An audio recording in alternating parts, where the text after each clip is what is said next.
YCP camp కార్యాలయం ఏర్పాటుకు irrigation అనుమతి లేదని టీడీపీ రాష్ట్ర అధికార ప్రతినిధి వెంకటేల సురేంద్ర కుమార్ స్పష్టం చేశారు.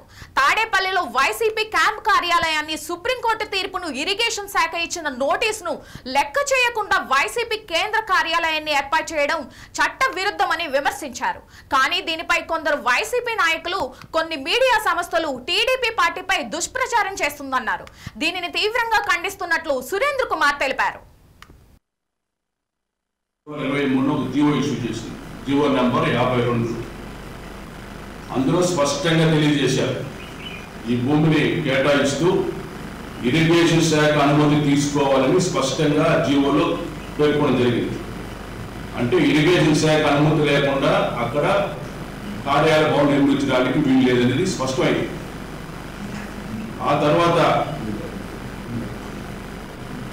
ఇరిగేషన్ శాఖ వారు చీఫ్ ఇంజనీర్ శ్రీ నారాయణ గారు 4/2/2023 దానికి ఉత్తరం రాశారు, ప్రొసీడింగ్స్ ఇచ్చారు.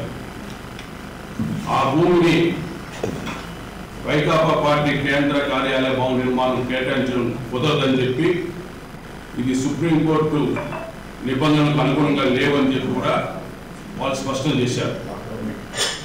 అప్పుడు వాళ్ళ గవర్నమెంటే, వైకాపా గవర్నమెంట్లో 4/2/2023 స్పష్టంగా మరి ఇరిగేషన్ శాఖ వాళ్ళు ప్రొసీడింగ్స్ ఇచ్చారు. అయినా కూడా వీళ్ళు అనుమతులు లేకుండానే అక్కడ భవనాన్ని నిర్మాణం ప్రారంభం చేసి కొనసాగించడం జరిగింది. దీనిపైన ప్రజల నుంచి అనేక రకాల ఫిర్యాదులు, అదేవిధంగా సమాచారానికి దరఖాస్తులు